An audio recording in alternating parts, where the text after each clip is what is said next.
Si alguien intenta arreglar su metabolismo pasando hambre, su cuerpo no piensa que esa persona está a dieta para entrar en una talla menos. Piensa que está atravesando, bueno, una hambruna histórica. Claro, y a nivel biológico, pues se prepara para hacer exactamente lo contrario de lo que uno busca. O sea, almacenar frenéticamente cada gramo de grasa que pueda pillar. Es de locos. Bienvenidos y bienvenidas a un nuevo análisis a fondo. Hoy nos metemos de lleno en una montaña de notas de investigación. Una montaña enorme, ¿sí? Totalmente. Notas sobre fisiología, el sistema endocrino, el metabolismo celular. Todo para entender un tema que es fascinante, el poder curativo de la alimentación. Eso es. Y creo que la misión de este análisis de hoy es precisamente decodificar cómo esos nutrientes que ingerimos actúan como, como información biológica pura. Información literal, ¿verdad? Exacto. Información que es capaz de aparrar la inflamación, equilibrar las hormonas y reparar el organismo desde dentro. Y de paso, claro, derribar ese mito de que para estar sano, pues hay que sufrir o pasar hambre. Vale, vamos a desgranar esto, porque, te confieso, me cuesta mucho entender este rollo de la hambruna. Nos han machacado durante décadas, a quienes nos escuchan, y a todo el mundo en general, con la idea de que el cuerpo es como una cuenta bancaria. El típico balance de calorías, ¿no? Eso es. Si gastas más de lo que ingresas, pierdes peso. Matemáticas básicas. Pero por lo que veo en estas fuentes, me estás diciendo que esta táctica de reducir drásticamente las calorías es, a nivel biológico, un desastre absoluto. Un desastre total. Y no funciona porque en esa matemática falta un factor crucial. El cuerpo es un sistema vivo y tiene la asombrosa capacidad de cambiar su propio gasto para adaptarse a los ingresos. O sea, que ajusta sus cuentas él solo. Claro, cuando alguien reduce drásticamente la comida, el cuerpo detecta esa falta de nutrientes y hace saltar todas las alarmas de supervivencia. Y ahí entra en juego un órgano vital, la glándula tiroides. Que entiendo que funciona como, no sé, como el pedal del acelerador de nuestro motor interno, por así decirlo. Una analogía perfecta. Es el acelerador. Lo fascinante aquí es cómo el cuerpo no diferencia entre una dieta estricta voluntaria y una escasez real en el entorno. Su única misión es mantenerte con vida. Entonces, ante esa falta de comida, el tiroides simplemente levanta el pie del acelerador y ya está. Exactamente eso.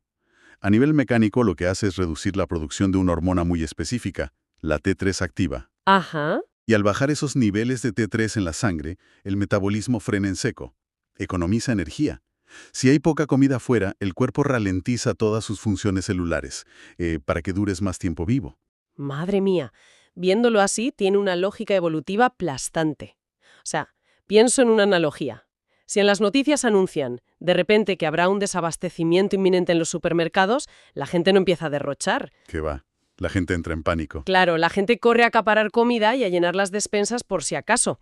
Y resulta que el cuerpo hace exactamente lo mismo con sus reservas de grasa. Tal cual. Pero, ¿qué pasa cuando la persona inevitablemente se cansa de esa dieta restrictiva, de pasar un hambre atroz y vuelve a comer normal? Pues ahí es donde ocurre lo que los investigadores llaman memoria celular. Es un concepto clave. Memoria celular. Suena que las células se acuerdan del trauma, ¿no? Sí, literalmente. Han sufrido el trauma de la privación y lo recuerdan a nivel químico. Entonces, cuando la comida vuelve a entrar de forma habitual, se encuentra con un organismo que ahora tiene un metabolismo muchísimo más lento por culpa de esa adaptación del tiroides. Claro, el acelerador sigue sin pisarse. Exacto. Así que el cuerpo, por pura precaución, agarra todo ese alimento extra y lo almacena en forma de grasa. Se está preparando para la próxima época de escasez. ¡Qué barbaridad! O sea, esa es la explicación fisiológica del famoso efecto rebote. No es que la gente no tenga fuerza de voluntad, es que tu biología está intentando salvarte la vida. Totalmente. Es supervivencia pura y dura. Vale, pero si pasar hambre nos hace almacenar más reservas y nos destroza el ritmo del tiroides, la pregunta obvia para quienes nos escuchan es ¿qué es lo que realmente nos hace acumular tanta grasa y enfermar a estos niveles? Porque mirando las estadísticas de los documentos que tenemos hoy, son escalofriantes. Son de locos, la verdad. Más del 65% de la población tiene sobrepeso. Y el dato que me ha dejado helada, el 85% de los diabéticos tienen sobrepeso. Hay una correlación ahí que no puede ser casualidad. No, no lo es. Si conectamos esto con el panorama general, vemos que es una correlación directa. Y la respuesta no está simplemente en cuánta cantidad de comida hay en el plato, sino en cómo esa comida altera el sistema hormonal por dentro. A ver, explícame eso. Todo gira en torno a una fórmula química interna, muy sencilla pero letal. Glucosa más insulina igual a grasa. Hidratos refinados, o sea, el pan blanco, la pasta, las harinas, el azúcar. Todo eso obliga al páncreas a segregar cantidades masivas de insulina en la sangre. Ya, pero la insulina en principio es la llave que abre las puertas de las células para que entre la energía, ¿no? ¿Hasta ahí todo bien o qué? Sí, claro, en condiciones normales sí, pero tiene un doble filo peligrosísimo cuando hay un exceso crónico. Si las células ya están repletas de glucosa y sigue sobrando insulina por ahí circulando, la orden de esta hormona es implacable. ¿Qué hace? Pues coge toda esa glucosa extra, la convierte en triglicéridos y la almacena directamente como grasa. Y no solo eso, la insulina actúa como un bloqueador absoluto de otra hormona fundamental, que es el glucagón. Ah, el glucagón. Esa es la hormona que hace justo lo contrario, ¿verdad? La encargada de quemar la grasa. Justo, el glucagón rompe las reservas de grasa para usarlas como energía. Pero, mecánicamente, a nivel celular, el glucagón no puede salir a trabajar si hay niveles de insulina altos. Es físicamente imposible. O sea que mientras haya un pico de insulina, la quema de grasa está biológicamente paralizada. Paralizada por completo. Y ese estado constante de hiperinsulinemia domina todo el ambiente interno. Aumenta la acidez del cuerpo y, fíjate, empeora radicalmente enfermedades inflamatorias, cosas como migrañas recurrentes, artritis o hígado graso. Vale, pero espera, aquí tengo que hacer de abogada del diablo. Porque se habla mucho de psicología. Cuando alguien tiene un día horrible en la oficina, llega a casa estresadísimo y se devora un paquete entero de galletas o, yo qué sé, una tableta de chocolate. El típico atracón. Claro, la psicología popular nos dice que eso es hambre emocional, que es un problema de no saber gestionar las emociones. ¿Me estás diciendo que hay una adicción fisiológica real que secuestra las decisiones de esa persona? Te lo digo categóricamente. La evidencia metabólica muestra que el componente fisiológico es arrollador, mucho más potente que el emocional. ¡Qué fuerte! Piénsalo así. El estrés dispara el cortisol. El cortisol es la hormona de lucha o huida. Entonces demanda energía inmediata para afrontar ese peligro que percibe. Y te empuja químicamente a buscar glucosa rápida. O sea que el cuerpo te pide azúcar a gritos. A gritos. Y al comer esos carbohidratos liberas una ola de insulina, pero también inundas los receptores de dopamina en el cerebro. Eso da un alivio temporal muy potente. Ya, pero luego ese pico de insulina hace que el azúcar en sangre caiga en picado y te deja por los suelos otra vez. Sí, exacto. Y esa caída brusca enciende las alarmas de nuevo y el cuerpo exige más carbohidratos de inmediato. Es un circuito cerrado, una retroalimentación química. Una rueda de hámster. Tal cual. De hecho, los textos que analizamos proponen que, para romper esta adicción física, a veces hace falta un proceso de desintoxicación muy drástico. 48 horas consumiendo únicamente carne, queso y huevo. Cero carbohidratos. Me llamó mucho la atención al leerlo. ¿Por qué exactamente 48 horas y por qué esos 3 alimentos? Suena súper específico. Pues porque la insulina tiene una vida media en el cuerpo. Se necesitan unos 2 días completos sin estímulos de glucosa externa para que esos niveles caigan de verdad. Ah, claro, para limpiar el sistema. Eso es. Y para que los receptores de dopamina en el cerebro, que estaban sobreestimulados, pues se reseteen. La carne, el queso y el huevo, al ser pura proteína y grasa, casi no generan respuesta de insulina. Entiendo. Entonces, al forzar esa caída durante 2 días, el cuerpo se ve obligado a liberar el famoso glucagón, ¿no? Exacto. Empieza a quemar grasa y, lo más importante, cortas de raíz la señal química que perpetúa la adicción al azúcar. Es alucinante cómo cambiar el tipo de combustible altera toda la mensajería de nuestro cuerpo. Pero claro, aquí es donde se pone realmente interesante, porque supongo que el entorno donde ocurren todas estas reacciones también importa un montón. Importa muchísimo, claro. Porque puedes meter el mejor nutriente del mundo, la mejor proteína, que si el cuerpo por dentro es, no sé, un desierto o el sistema digestivo está colapsado, de poco sirve. Totalmente. Y aquí entra el gran héroe ignorado de la sanación metabólica, que es el agua. El agua. Sí. La gente cree que beber agua es simplemente para quitarse la sed, la sequedad en la garganta. Pero a nivel celular es el medio de transporte universal. Filtra toxinas por la orina, evidentemente, pero los datos muestran conexiones curativas brutales, con el asma, por ejemplo. Sí, vi eso en las notas y me quedé a cuadros. Afirmaban que una hidratación adecuada puede llegar a detener ataques de asma. Parecía ciencia ficción, te lo juro. ¿Cuál es la física detrás de esto? Es un mecanismo de fluidos y supervivencia básica. Cada vez que exhalamos, perdemos vapor de agua por los pulmones. Claro, el vaho. Eso es. Si el cuerpo detecta una deshidratación severa en el sistema, entra en pánico por esa pérdida constante al respirar. Entonces, como mecanismo de defensa, aumenta enormemente la producción de histamina. ¿Y qué hace la histamina en este caso?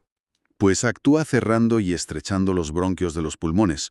Lo hace para minimizar la pérdida de humedad. O sea, el ataque de asma, en muchos de estos casos, es el cuerpo intentando desesperadamente no secarse por dentro. ¡Guau! Madre mía. O sea que el cuerpo prefiere ahogarse un poco antes que deshidratarse por completo. Tremendo. Es impactante, sí. Al proveer una hidratación profunda, los niveles de histamina bajan y los conductos pulmonares se relajan de nuevo. Tela. También mencionan en las fuentes que el agua mejora drásticamente la capacidad sexual, lo cual, si lo piensas fríamente, tiene todo el sentido biológico, Todo el sentido, claro. porque el sistema sexual es en esencia un mecanismo hidráulico, ¿no? Si la sangre es un 94% agua y resulta que estás deshidratado, pues la sangre se vuelve espesa, como un sirope. Exacto. Y un sistema hidráulico, con un fluido espeso, pues no tiene la presión necesaria para funcionar. Es una analogía mecánica muy precisa. Ya te digo. Y fíjate que ocurre algo muy parecido en el estómago con la epidemia que hay hoy en día de acidez y reflujo. La gente asume automáticamente que la acidez significa que tienen demasiado ácido en el estómago. Claro. Y el instinto de mucha gente, y me incluyo en el pasado, es tomarse un protector gástrico o, lo que es peor, un refresco carbonatado de dieta de esos cero para sentar el estómago porque sienten pesadez. Lo cual es echar gasolina al fuego literalmente. ¿Por qué? Porque la pared del estómago necesita crear una barrera de mucosidad súper gruesa, llena de bicarbonato de sodio que es altamente alcalino. Esto lo hace para proteger sus propios tejidos de los ácidos digestivos. Vale, necesita crear ese muro. Exacto. Pero para fabricar ese bicarbonato protector, el cuerpo necesita muchísima agua. Si hay una deshidratación crónica, el cuerpo no puede construir ese muro de contención. Entonces, el ácido natural, aunque esté en cantidades normales, empieza a quemar el tejido desprotegido. Madre mía. Entonces, tomar un refresco de dieta, que encima suelen ser súper ácidos, en ese preciso momento es como intentar secar un charco tirándole más agua. Destruyes el entorno de sanación por completo. Lo destruyes, sí. Y esto nos lleva a otro punto crítico. Si el estómago no funciona bien, llegamos a la mala digestión. Y según los datos, mala digestión es sinónimo absoluto de un metabolismo lento. Claro, porque si las enzimas digestivas no pueden romper las moléculas de la comida adecuadamente, esas moléculas se quedan demasiado grandes. No pueden atravesar las paredes celulares, ¿verdad? Ese es el problema. Te llenas el estómago, te sientes a reventar, pero a nivel celular te estás muriendo de hambre. ¡Qué fuerte! Además, otra cosa que me voló la cabeza, revisando las notas, es el tema de mezclar mal los alimentos. Combinar, por ejemplo, frutas dulces con proteínas muy densas en la misma comida. Uy, sí, eso es un error clásico. Que en lugar de digerirse, se fermentan dentro de ti. Y esto pasa porque requieren enzimas digestivas distintas y tiempos de procesamiento radicalmente diferentes. A ver, la fruta se digiere rapidísimo. Pasa casi directa, ¿no? Eso es. Pero si te comes la fruta de postre justo después de un filete de carne enorme, la fruta se queda ahí atrapada, esperando que el estómago descomponga toda esa proteína. Claro, hay un atasco en la digestión. Y a 37 grados de temperatura interna, esos azúcares de la fruta atrapados empiezan a fermentar. Generan alcoholes, generan gases y provocan una inflamación que te roba una cantidad masiva de energía. Energía que el cuerpo debería estar usando para regenerarse y sanar. Madre mía, qué desastre. Si la digestión consume tantísima energía vital, supongo que el momento más crítico del día es cuando el cuerpo lleva horas vacío intentando repararse. Hablamos de la primera ingesta del día, el desayuno tras el ayuno nocturno. Sin duda. Biológicamente, al despertar, el metabolismo basal está en su punto más bajo de todo el ciclo de 24 horas. Está dormido. Viene de un letargo inducido que era necesario para reparar tejidos. Entonces, para reactivar esa maquinaria, solo sirven dos detonantes. O haces un ejercicio físico muy intenso que obliga al sistema a arrancar de golpe, o le metes el combustible adecuado. Que imagino que son proteínas y grasas saludables. Exactamente. Pero claro, la costumbre de la mayoría de la gente por las prisas es tomarse un café corriendo con una tostada de pan blanco o salir picoteando unas galletas por la puerta. Y eso es un error garrafal. Darle carbohidratos simples a un metabolismo que está dormido es como echar papel de periódico a una chimenea fría. Hace una llamarada enorme y ya. Hace una llama tremenda durante unos minutos, sí, y luego se apaga, y te deja todo frío otra vez. Los carbohidratos te dan una energía súper fugaz, de 2 o 3 horas, y luego provocan un bajón que te deja exhausto a media mañana. Claro. Sin embargo, las proteínas de alta calidad, como carnes, huevos o quesos, serían más como troncos de roble, ¿no? Muy buena analogía, sí. Tardan más en encender, pero te proporcionan un calor constante. Una energía de alto octanaje que estabiliza el cuerpo durante 4 a 6 horas y sin provocar esos picos horribles de insulina. Y aquí entra en juego el papel estelar de las grasas, que manda narices. Han sido el gran villano de la nutrición durante los últimos 40 años. Totalmente demonizada, sí. Y resulta que las grasas tienen un poder de control del apetito brutal. Las notas mencionan específicamente una hormona, a ver si lo digo bien, la colecistoquinina o CCK. Lo has dicho perfecto. La función de la CCK es un pilar fundamental de la saciedad. Cuando tú consumes grasas naturales, el tracto digestivo segrega esta hormona. Ajá. Y la CCK viaja casi instantáneamente a través del nervio vago hasta el cerebro. Y pulsa el interruptor maestro del apetito. Le dice al cerebro, oye, tenemos energía densa y de sobra, apaga la sensación de hambre por completo. ¡Wow! Y los documentos detallan herramientas naturales muy curiosas para potenciar esto. Mencionan el aceite de coco orgánico, por ejemplo. Una maravilla metabólica. Sí, dicen que al ser un triglicérido de cadena media, el cuerpo no lo almacena fácilmente como grasa, sino que lo envía directo al hígado. Ahí se oxida, produce calor, sube la temperatura corporal y acelera el metabolismo. Así funciona, ¿sí? O la proteína de suero de leche, el famoso whey protein, que dicen que se digiere con muchísima facilidad y eleva los niveles de glutatión para blindar el sistema inmunológico desde primerísima hora de la mañana. Es que toda esta biología del desayuno y el poder de las grasas desmonta por completo ese mito de que hay que estar picoteando todo el día. Eso de hacer 5 o 6 comidas pequeñas al día. Uy, sí, lo de las 5 comidas. Si estás constantemente comiendo snacks, mantienes la insulina permanentemente elevada en el torrente sanguíneo. Claro. Y volviendo a lo de antes, si la insulina está alta, el glucagón no puede salir a quemar grasa. Estás cerrando la puerta de tus reservas con un candado de titanio, vamos. Exactamente. Lo cual me lleva a pensar en una cosa. Esas famosas dietas bajas en grasa que inundaron los supermercados con productos light durante años, si le quitas la grasa a la comida, le estás quitando el detonador de la hormona CCK, la que avisa al cerebro de que estás lleno. Así es. O sea, básicamente nos han vendido un modelo de dieta que está diseñado a nivel puramente biológico para mantener a la gente muerta de hambre permanentemente. Es una conclusión dura, pero fisiológicamente esa es la consecuencia directa. Al eliminar la grasa de un producto light, lo tienen que sustituir por azúcares y almidones refinados para que sepa algo. Para devolverle el sabor, claro. Eso es. Y eso garantiza que el cuerpo nunca reciba esa señal de saciedad profunda. Quien lo consume siempre va a necesitar buscar otro chute de carbohidratos un par de horas después. Es un diseño casi perfecto para crear dependencia alimentaria. Es frustrante, pero a la vez fascinante entender el mecanismo por fin. Ahora bien, todo este entramado hormonal y digestivo del que hablamos parece universal para todos los seres humanos. Pero aquí es donde la investigación da un giro que a mí me encanta, porque aterriza en la vida real. A ver, cuéntame. Conozco a gente que se mete un chuletón gigante a las 10 de la noche, se van a la cama y duermen como auténticos troncos, y al día siguiente rebosan energía. Pero si yo hago eso, te juro que me paso la noche mirando el techo con el corazón a 1000 por hora y al día siguiente soy un zombie. Te entiendo perfectamente. ¿Por qué el mismo combustible exacto sana y da una energía brutal a una persona y a otra casi la enferma? Esto plantea una pregunta importante. ¿Cuánta gente lleva años sufriendo con dietas porque no entienden su propio motor? La respuesta es que el motor de cada persona está cableado de manera distinta. Cableado distinto. ¿Sí? La pieza final del rompecabezas para sanar el cuerpo no está solo en la comida en sí, sino en el sistema nervioso autónomo de cada persona. El que funciona en automático, digamos. Eso es, controla la digestión, el ritmo cardíaco, la respiración celular, todo sin que lo pensemos. Y los estudios lo dividen en dos tendencias dominantes. El sistema nervioso excitado, que es la rama simpática de la medicina, y el sistema nervioso pasivo, que corresponde a la parasimpática. Entonces, ¿qué significa todo esto?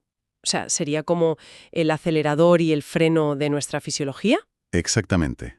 Por lo que he leído, quienes tienen un sistema nervioso excitado dominante viven en un estado biológico constante de alerta, de lucha o huida. Siempre en tensión. Tienen los músculos tensos y muchas veces eso les lleva a una inactividad física brutal por puro agotamiento nervioso crónico. Y su digestión es súper delicada. Ante el menor disgusto, ¡zas!, se les cierra el estómago. Y el sueño suele ser muy ligero. Se despiertan con cualquier ruido. Claro. Para ellos, meterle carne roja muy densa o mucha grasa saturada por la noche es literalmente como echar gasolina a un incendio forestal. Lo empeora todo. Necesitan urgentemente una dieta tranquilizante, ¿no? Eso es. Un organismo con un sistema excitado necesita abundantes vegetales. Grandes ensaladas que aportan magnesio y potasio, que fíjate, actúan como relajantes musculares naturales. Ah, qué curioso. Requieren proteínas muy ligeras y que sean fáciles de digerir, como pescado blanco o pechuga de pollo. Y sobre todo, deben huir como de la peste de los estimulantes. Nada de café. Ni café, ni mucha sal, ni azúcar. Porque sobreexcitan y bloquean un sistema que ya de por sí está operando al borde del cortocircuito. Vale, lo pillo. Y en el otro extremo del espectro estaría el sistema nervioso pasivo, que sería el modo de descansar y digerir. Exacto. Estas personas son biológicamente mucho más carnívoras. Su sistema digestivo es un tanque blindado, de los que pueden comerse las piedras y no sentir ni pesadez. Qué envidia me dan, la verdad. Ya te digo, duermen profunda y pesadamente. Pero su problema principal es justo el opuesto al grupo anterior. Su metabolismo basal es demasiado lento y tienden a la letargia, al cansancio. Ya, claro. Si a una persona con sistema pasivo dominante la pones a cenar una ensaladita de lechuga y un pescadito blanco hervido, a los 3 días no tiene energía ni para levantarse del sofá. Porque no le están metiendo la chispa que necesita su motor. Exacto. Necesitan alimentos densos, carne roja, quesos curados, grasas saturadas sólidas, todo eso para generar calor y activar ese metabolismo que está aletargado. Es la analogía automovilística perfecta de antes. Totalmente. Tienes un coche deportivo diésel y otro que va con gasolina sin plomo. Los dos combustibles son de primerísima calidad, buenísimos. Pero si te equivocas de manguera en la gasolinera, el coche va a toser, se va a ahogar y se va a parar en seco. Así de simple. ¿Cuánta gente debe llevar años, incluso décadas, frustrada y sufriendo? Obligándose a comer, yo qué sé, brócoli hervido y pollo a la plancha, porque es lo supuestamente sano para todo el mundo, cuando a lo mejor su sistema nervioso está suplicando a gritos un buen trozo de carne roja y grasa para poder arrancar el motor y sanar. Es una tragedia silenciosa, la verdad. La ignorancia sobre nuestra propia individualidad bioquímica causa muchísimos fracasos nutricionales. La verdadera sanación requiere que observes cómo responde tu propio cableado nervioso al alimento. Y adaptar el combustible en consecuencia. Exacto. No seguir dogmas universales a ciegas. Pues llegando al final de todo este profundo recorrido, creo que el mensaje central que destilan estas fuentes que hemos analizado es, sinceramente, súper liberador. Lo es. Estar sano, apagar esa inflamación crónica y recuperar la vitalidad del organismo no tiene absolutamente nada que ver con pasar hambre estoicamente. Ni con registrar cada miserable caloría en una aplicación del móvil. Para nada. Se trata de entender y de respetar el idioma químico de tu propia biología, ¿verdad? Mantener a raya la insulina para destrabar el uso de grasa, hidratar ese sistema hidráulico interno para fabricar defensas gástricas y pulmonares, Sí. y encender la energía celular con el desayuno correcto para mandar esa señal de saciedad al cerebro. Y, finalmente, como decías, darle el combustible exacto que necesita el sistema nervioso particular de cada persona. Un resumen perfecto. Y fíjate, hay una última reflexión que subyace en todo este material, y creo que resulta ser la más esperanzadora de todas. Cuéntame. Al principio hablábamos de esa implacable memoria celular, esa especie de cicatriz metabólica que nos deja el pasar hambre en las dietas restrictivas y que nos hace acumular grasa en el futuro por puro miedo a la escasez. Sí, el modo supervivencia. Pues la fisiología celular sugiere que esta capacidad de aprendizaje biológico funciona en ambas direcciones. En ambas direcciones, o sea, se puede revertir. Esa es la clave. Si tú le das a tu cuerpo una hidratación constante, si le das grasas saludables que envíen señales de abundancia al cerebro, y le proporcionas los nutrientes exactos que equilibran su sistema nervioso de manera sostenida en el tiempo, O sea que esa misma memoria celular podría llegar a olvidar definitivamente el trauma de la escasez. podría aprender a sanar. Sí. Madre mía. Convencer al cuerpo de que el peligro de hambruna ha pasado para siempre.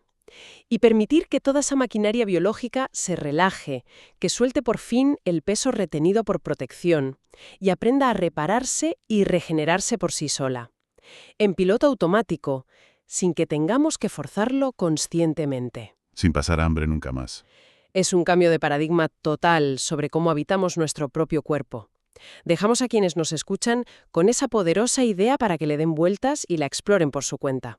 Muchísimas gracias por sumergiros con nosotros en este análisis a fondo. Hasta la próxima.